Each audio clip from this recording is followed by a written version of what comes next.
We talked about stereo submixes. We can take this a little further and alternatively put our stereo effects onto submixes, or mono effects if we want to do it that way. So I'm going to make a change to our setup here. We'll keep drums in stereo, but we're going to change and route the effects. I'm going to show you with both the external effects and the internal effects how you would route those to the submixes. That way you have your whole effect setup over here. And like I said, you could do this in stereo mono. We're going to do it in stereo. And so if we select it, we're already linked up from the previous example, but if you're not, you would link it over here in the fat channel, select sub 3, and then link these two together. So we've got stereo. And now the first thing we're going to do is go up to our drum room, effects A, and hit select. Now, when we do that, we see the routing. It's currently assigned to the main out. And that's the way we've been using it from the beginning of the video series.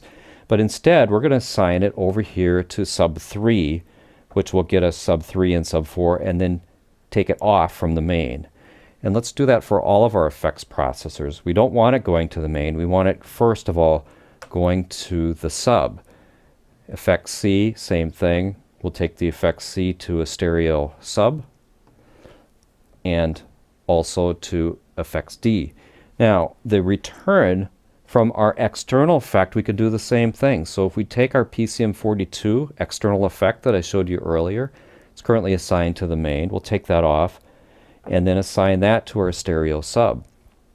We can even pan this return within that stereo sub by selecting using the pan control. So you could put the delay to either side with it set up this way. So that's really kind of cool too. So now we've got all of our delays and reverbs all assigned here. Let's play back, and I'll assign some effects to the mix. Oh, one thing we have to do is, because we made a change to the other things, we now have the lead vocals are also assigned over here. We're going to assign all the vocals back to main, and we'll just check all of these.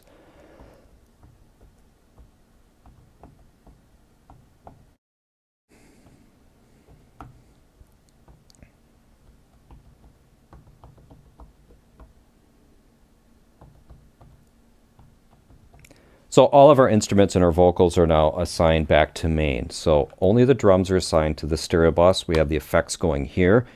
And also let's just mix some effects in ahead of time so we make sure we've got something going on. So for the drum room, I'm going to go over here and add a little to the snare drum. And then for the vocal plate, I'm going to add some of that. It's already on the lead vocal. We'll add a little bit to the background vocals. The mono slap, I want that on the lead vocal. And then the stereo delay, we'll also put that on the lead vocal. Drum room sound, I'm actually going to add a little bit of that to the piano as well. So then we'll play back. Yes, I did all these good and bad times. Oh, I'm done running. I think it's time to call this place home.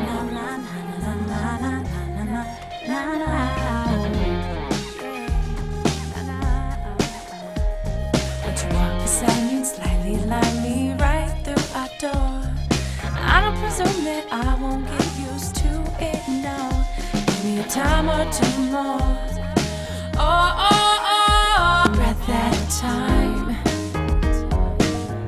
I breathe in one breath at a time.